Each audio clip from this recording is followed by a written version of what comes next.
Perkenalkan, nama saya Ines Junsdaina Reitiula dengan NIM 2024-48032 kelas A.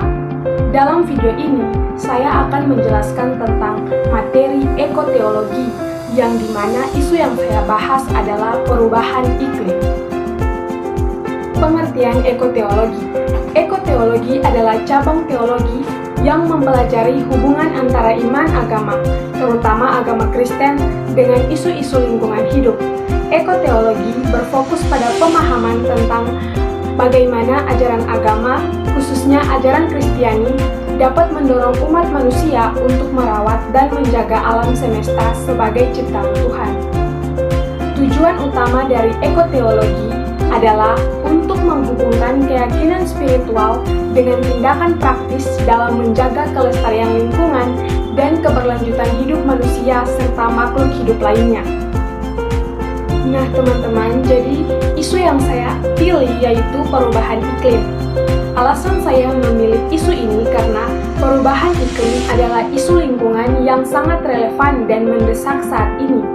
Ini berhubungan langsung dengan peningkatan suhu global, perubahan pola cuaca, dan dampak buruk terhadap ekosistem serta kehidupan manusia, seperti bencana alam, kekeringan, banjir, dan hilangnya keberagaman hayati. Isu ini juga dapat berdampak besar pada kesejahteraan sosial dan ekonomi, terutama bagi komunitas yang lebih rentan. Perubahan iklim memiliki dampak terhadap lingkungan dan manusia. Dampak terhadap lingkungan antara lain gangguan pada keanekaragaman hayati, kerusakan habitat, dan punahnya spesies. Peningkatan suhu menyebabkan kerusakan pada terumbu karang dan hutan tropis.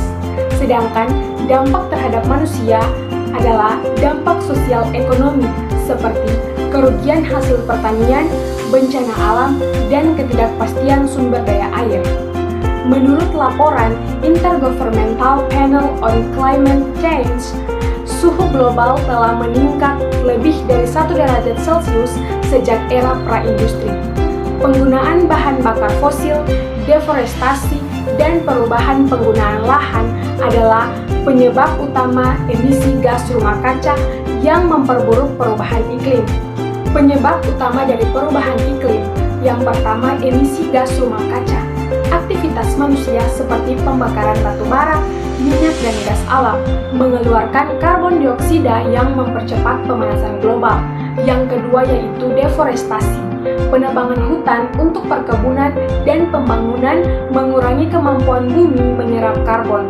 Yang ketiga yaitu konsumsi berlebihan. Pola konsumsi manusia yang berlebihan menyebabkan overextraction sumber daya alam. Nah, konsekuensinya kepada lingkungan yaitu kerusakan ekosistem, ancaman terhadap sumber daya alam, serta perubahan pola cuaca yang tidak dapat diprediksi. Sedangkan konsekuensi terhadap manusia yaitu gangguan pada kehidupan sosial, migrasi paksa, dan peningkatan ketidaksetaraan sosial. Pandangan Kristiani tentang lingkungan. Kita bisa melihat dalam kitab Kejadian 1 ayat 26 sampai dengan 28. Manusia diberi mandat untuk menguasai dan menjaga bumi sebagai bagian dari ciptaan Allah. Tugas ini mencakup pengelolaan yang bijaksana terhadap sumber daya alam. Dan Allah melihat segala yang dijadikannya itu sungguh amat baik. Kejadian 1 ayat 31 menunjukkan bahwa penciptaan adalah karya yang baik dan harus dihargai serta dilindungi. Manusia bukanlah pemilik alam, tetapi pengelola yang dipercayakan oleh Tuhan untuk menjaga dan merawatnya. Oleh karena itu, merusak lingkungan adalah bentuk pengingkaran terhadap mandat Tuhan. Solusi yang dapat diusulkan berdasarkan prinsip ekoteologi Kristen. Yang pertama, penggunaan energi terbarukan, mengganti energi fosil dengan energi terbarukan seperti tenaga surya, angin, dan air. Ini tidak hanya mengurangi emisi gas rumah kaca, tetapi juga sesuai dengan prinsip pemeliharaan alam. Yang kedua yaitu reboisasi dan penghijauan, menanam pohon dan menghentikan deforestasi untuk menyerap karbon dioksida dan mengembalikan habitat alam bagi satwa liar.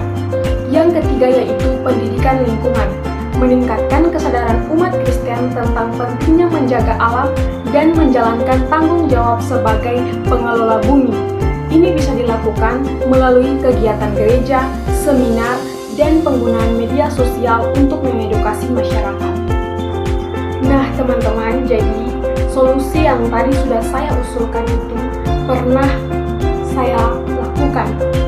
Satu solusinya yaitu pendidikan lingkungan, di mana kami Angkatan Muda Cabang Creation Jemaat GPM Tual melakukan bersih-bersih lingkungan.